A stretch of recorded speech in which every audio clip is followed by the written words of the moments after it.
This segment of the show is brought to you by the PGA Tour Superstore. See why golfers everywhere are proud to call PGA Tour Superstore their golf pro shop. Visit them online at pgasuperstore.com. Now, back to you, Chris. All right, now joining me on the French Lick Resort guest line is Nick O'Hearn. Let me give you some more background on Nick. He is from Perth, Western Australia. Growing up, Nick played baseball, tennis, and golf. Turned pro in 1994. He qualified for the European Tour on his first attempt, though, by the way, going through Qschool in 1998. Played on the European Tour from 1999 to 2007, where he finished runner-up 7 times from 2003 to 2007. In 2004, he cracked the top 50 in the world golf rankings, finishing 45th. The next year in 2005, he shot all the way up to 24th and was a member of the international team at the President's Cup, where he helped earn them 2 points when he and countryman Peter Lonard defeated Davis Love and Kenny Perry in the Friday matches, and on Saturday, paired with Tim Clark, defeated Fred Funk and David Toms. 2006, he reached 21st in the world rankings, and he won the Australian PGA Championship when he holed out from a greenside bunker to birdie the 4th playoff hole to defeat his international teammate Peter Lonard. That season was also his best finish in a major, tying for 6th at the U.S. Open, and he won the Australia Asian Order of Merit. Nick is the only player to defeat Tiger Woods in the World Golf Match Play Championships twice. He did that in 2005 and 2007. He's written a book titled Tour Mentality, Inside the Mind of a Tour Player, which you can find online at Amazon.com. And I'm thrilled that he is with me tonight here on Next on the Tee. Hey, Nick, thanks for coming on the show.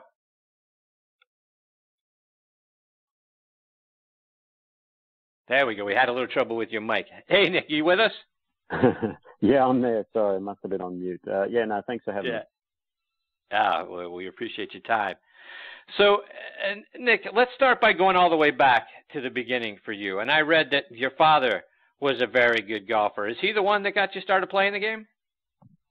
He did, yeah. Early on, I just basically did what whatever sport he played, and it was baseball, tennis, and eventually he turned to golf. So, at about 8 or 9 years old is when I started. I ended up playing all those sports, even a little bit of soccer there through to about my mid-teens, and I just found the attraction of golf something that was very compelling to me with the team sports such as baseball and soccer, for instance. I could have a good game and still lose, whereas golf, I thought, well, it's all up to me. And tennis was a little bit like that as well, so I just loved those sports.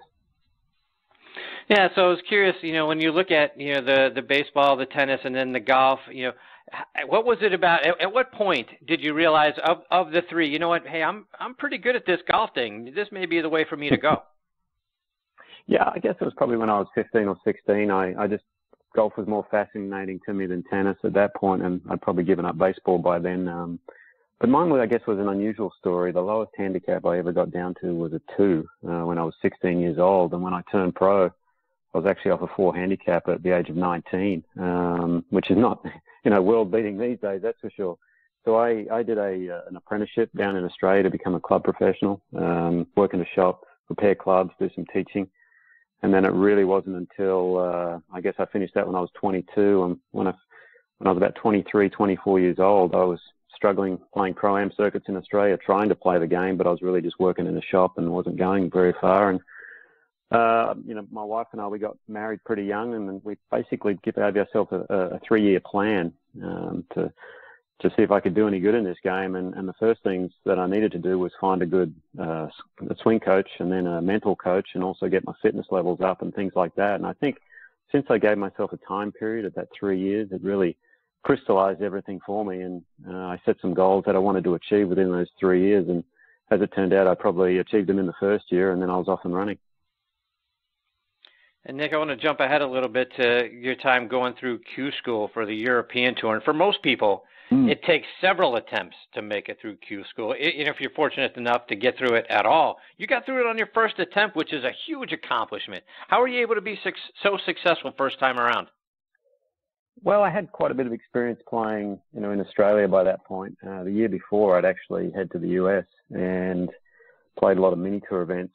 Back then it was the Nike Tour, and I'd go and try and Monday qualify, and if I made it, great. If I didn't, well, then I'd go play one of the local sectional tour events. So I gained a huge amount of experience from that. And I actually went to the US Qschool second stage and missed. And to be honest, it was probably the best thing that ever happened to me because I wasn't ready to play in the US at that point. So instead, through my Australian ranking, I went to the European Qschool. And the funny thing was, I think because it's a 6-round event, the 4th round they have a cutoff, and I needed birdie to make that cutoff. Otherwise, I would have missed the Qschool there. So, and I ended up eagling the hole, holding a bunker shot, which snuck me through. And then from then on, that just kicked me on to have a great final 2 rounds and set me on my way in Europe, and absolutely loved it over there. Nick, in 2005, you ended up playing in the President's Cup, which was held up at Robert Trent Jones Golf Club up in Gainesville, Virginia. Jack Nicklaus was the U.S. captain. Gary Player was the captain of the international team. And in those Thursday matches, you and Tim Clark were paired against Phil Mickelson and Chris DeMarco. And, before it all gets started, I'm just curious, what was it like for you standing up on the first tee? Because not only, you got the huge galleries around and all of that, you got some former U.S. presidents right there, not to mention Nicklaus and Player there watching you. What's it like getting up on the first tee trying to pull the trigger when you got all of that around you?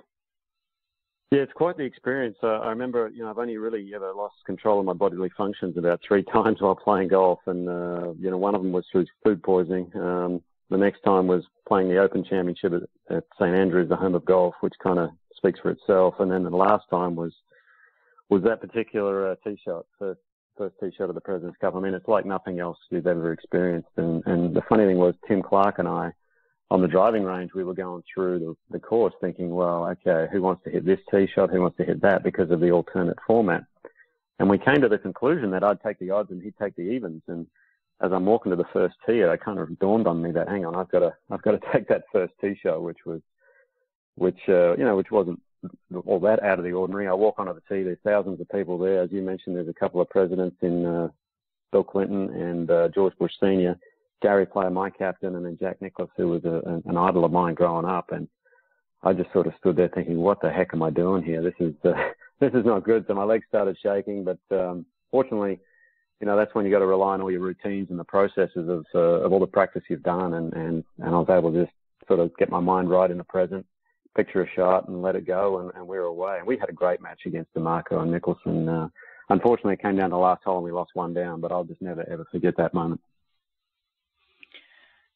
The next year, in 2006, you go back to your home country of Australia and you win a major, right?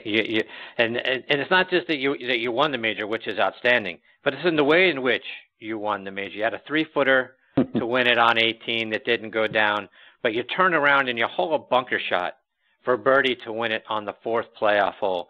So, we'll talk a little bit about the mental game, right? You mentioned, being able to collect yourself, at the President's Cup.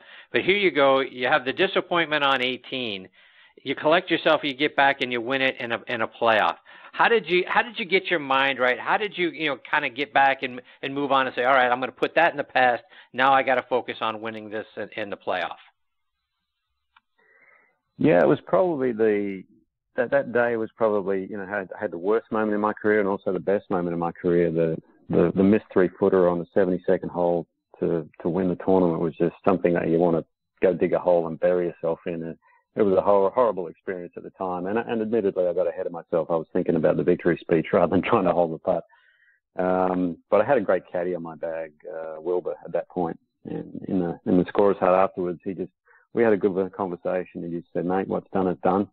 Let's regroup and dig in and see if we can get it done. And 4 playoff holes later, Peter Lonard and I were sort of exchanging looks at birdie, but we couldn't make it. And 3 pars, and then on the 4th playoff hole, we're in the back bunker. And I don't know, it's one of those moments where I got water behind the flag. It's a little downhill bunker shot, and everything sort of again crystallized for me. I just saw the shot I wanted, hit it, it went in, and my gosh, I tell you, the relief that came over me was something else. And we had one heck of a party that night, I know that.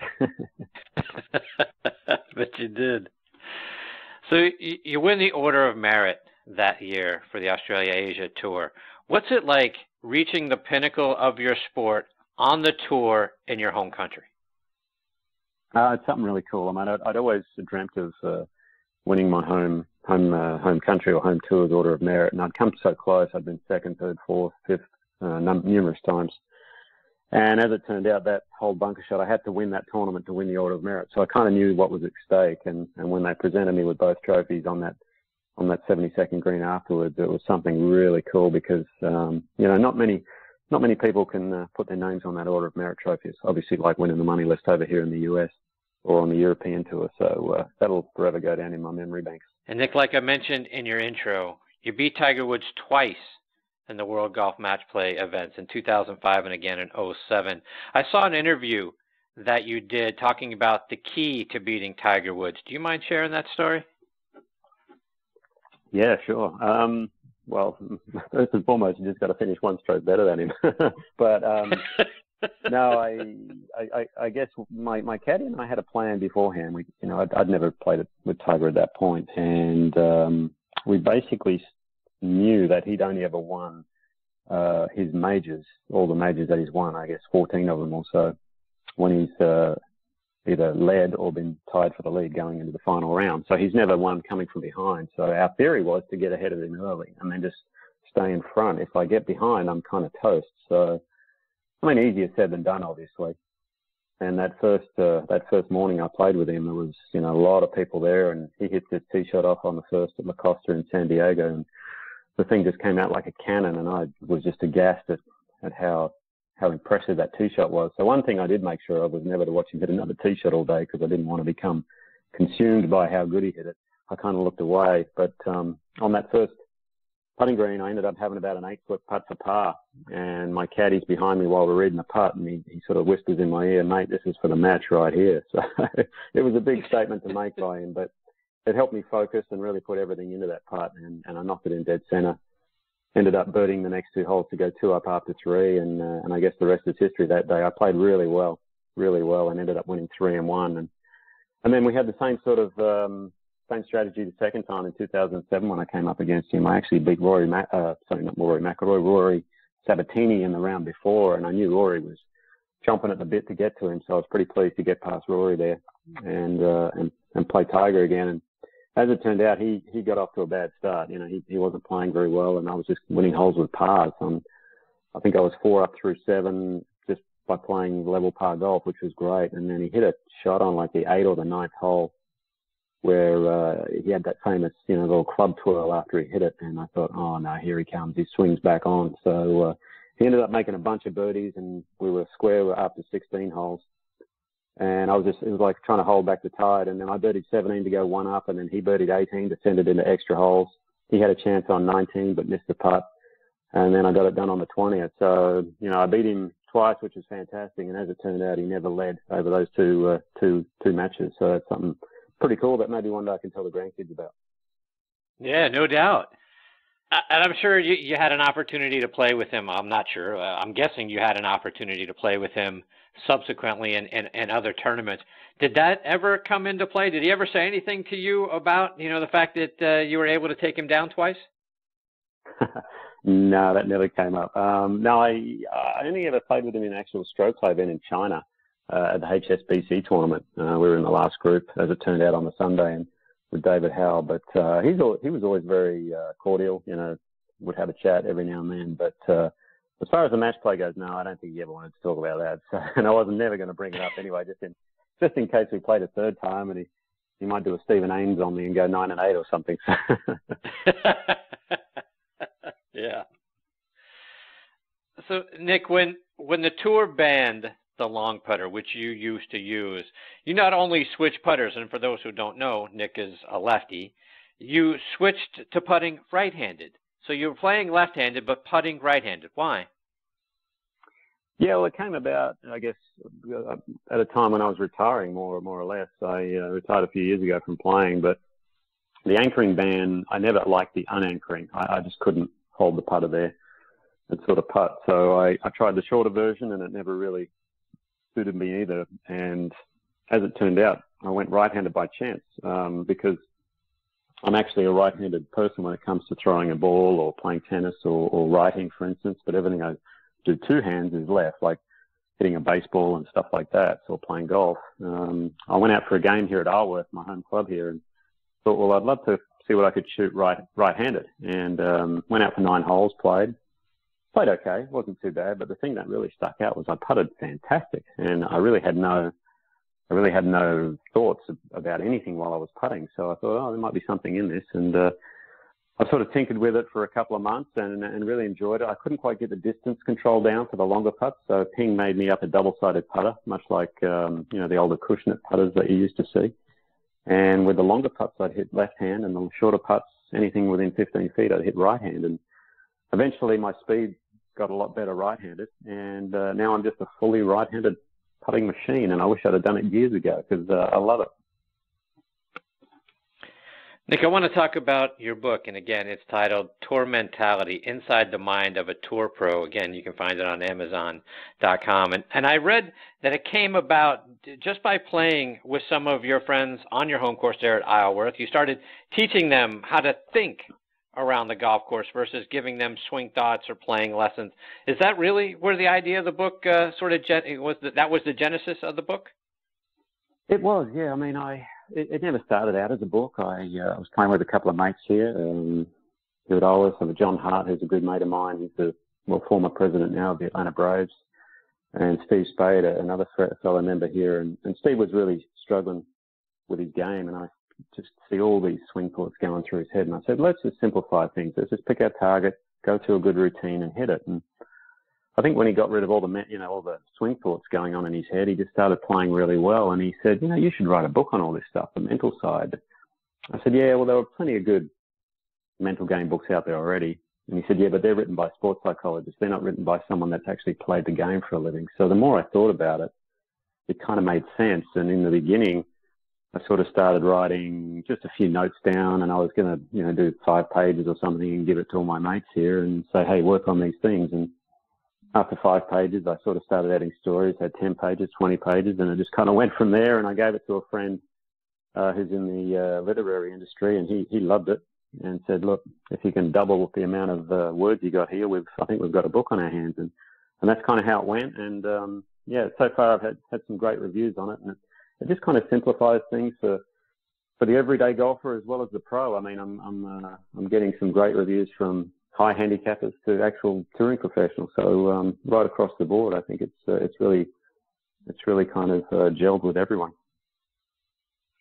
And Nick, I also read an article from last November where Jordan Zunick from Australia played out on the Australian tour, finished second last year at the Australian PGA Championship, and he actually credited your book with helping him with his mental approach. That had to feel great to have somebody, that was out there playing, but, your book helped take him to the next level.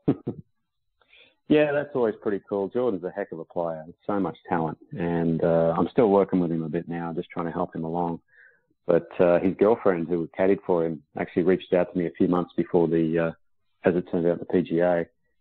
It said, can we get in touch? And I just wanted to, she just wanted to thank me for writing the book. Jordan loved it. She loved it. And the week of the PGA, the Tuesday, I said, well, let's go out for a practice round. And so we went out and I walked around with him.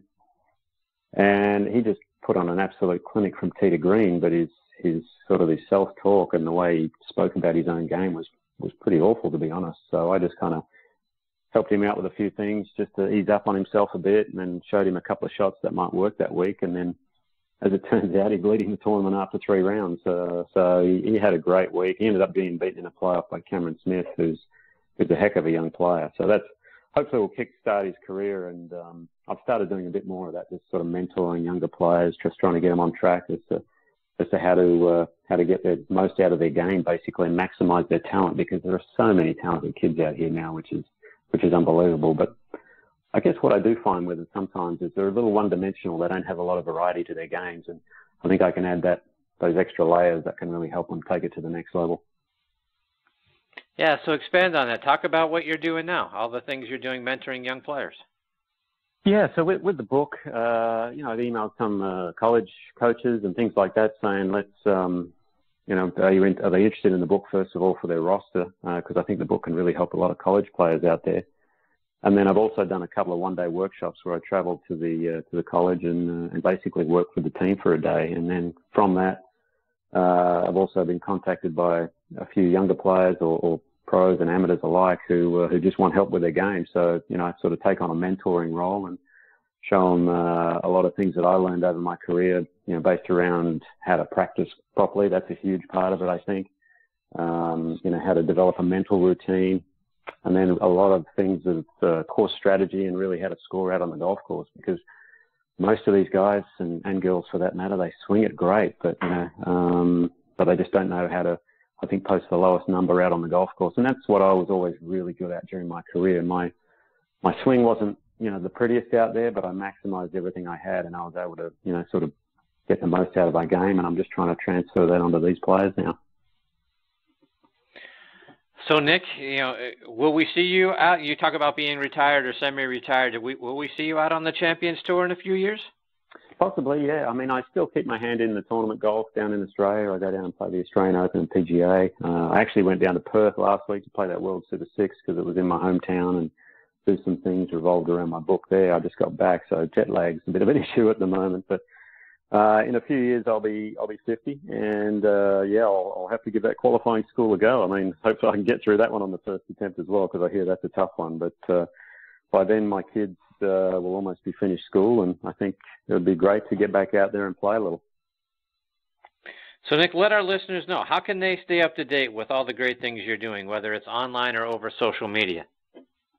Yeah, well, I'm on the usual social media channels, Instagram, Twitter, Facebook, that sort of thing. But I have my own website, just nickohern.com, which has a lot of information there about some of the days I'm doing, some corporate outings for companies, individual mentoring, some blogs, some writing for the Australian Golf Digest magazine. So it's all basically on there. But I'm around, and if anyone wants to contact me, my email address is on there about, you know, maybe working with them or doing some other stuff. So no problem at all. Love to help golfers, and that's kind of what I've loved doing right now. Well, Nick, I can't thank you enough for taking time out of your night to be a part of the show. It's been fantastic talking to you. I hope you'll come back. So many other questions and insights I'd love to get from you. I hope you'll come back and do it again sometime, because it's been a lot of fun having you here. Thanks, Chris. Yeah, anytime, let me know. Sounds good. All right, Nick. All the best to you and your family. I look forward to catching up with you again soon. All right. Cheers. Thank you. Take care, Nick. That is Nick O'Hearn, and again, his site is nickohern.com, and it's OHERN, so nickohern.com, and you know, great stuff. Book again is called Tour Mentality: Inside the Mind of a Tour Pro. Again, you can find that on Amazon.com. Got my next guest, Ted Purdy, hanging on the line. Going to get to Ted on the other side of this quick station break.